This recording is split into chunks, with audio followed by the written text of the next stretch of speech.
guys, this is YQ from Tarot Singapore Online, and today we're talking about, is tarot reading easy to learn?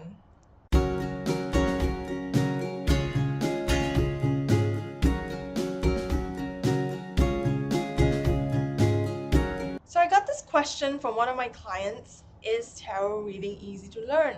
And my answer to her was yes and no. Let me just explain. Tarot is kind of easy to learn. Most of the time it's just telling stories. I just grabbed this card. So in this card we have a man, he's on a horse, he's looking at his money, and we know that pentacles means money and the horse is not moving, so he's kind of looking at the money intently and he's planning something.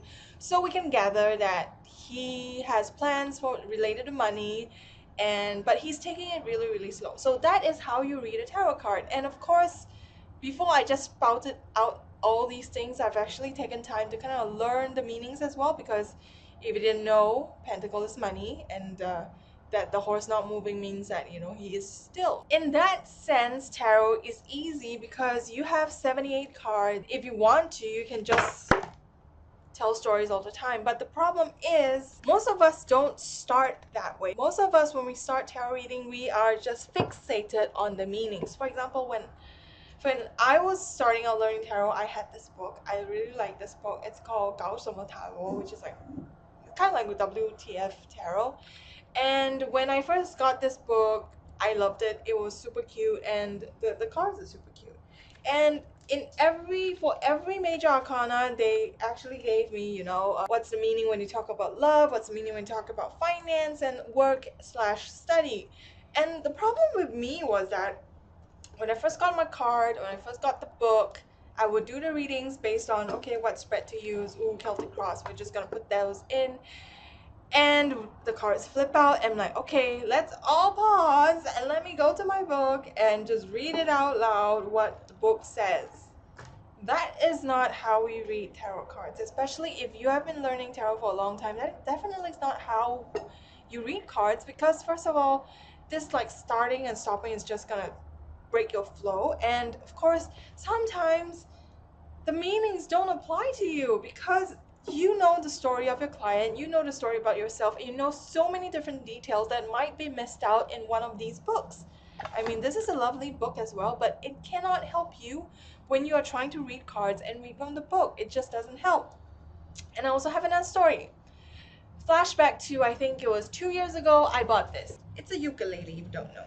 So when I bought it, I thought to myself, hey, ukulele is one of the easiest instruments to learn, and I might just be really brilliant at it. So I bought the ukulele. I went for one of the classes. I asked my musician friend how to play. And guess what? I'm still bad at ukulele because I just leave it in the bag and not use it. It's a gorgeous ukulele, but I don't use it. And I have the dream that, one day I might be good at it. I'm just gonna keep this ukulele here, and if I feel like it, I'm gonna practice, but most of the time I don't. And it might be that way for you too when it comes to tarot. I mean, take myself for an example.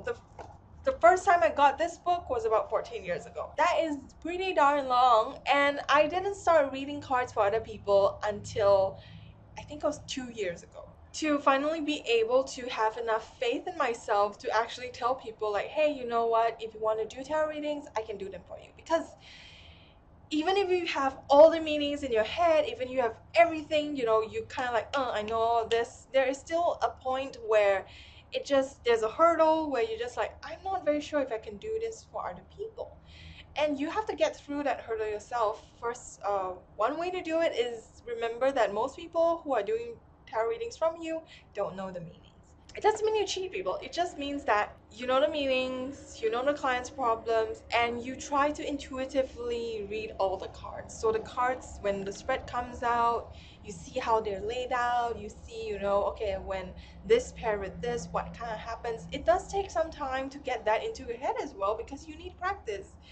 It's really not just like a history exam where you can memorize everything from the book, because even if you have memorized everything from the book, you still need real practice reading for yourself, reading for other people, to get in tune with the cards, get kind of like a flow when you're reading. So if you are just getting started with learning tarot and you kind of feel like disappointed by your progress or non-progress, relax. Tarot isn't fixed. Sometimes you really have different definitions of the card based on how you work with it compared to what people tell you it should mean. There are just so many ways to look at a card that sometimes you have to trust your gut. So if you're learning tarot, let me know in the comments below whether you find it hard or easy to learn. If you like this video, remember to subscribe. I'll see you next time. Goodbye.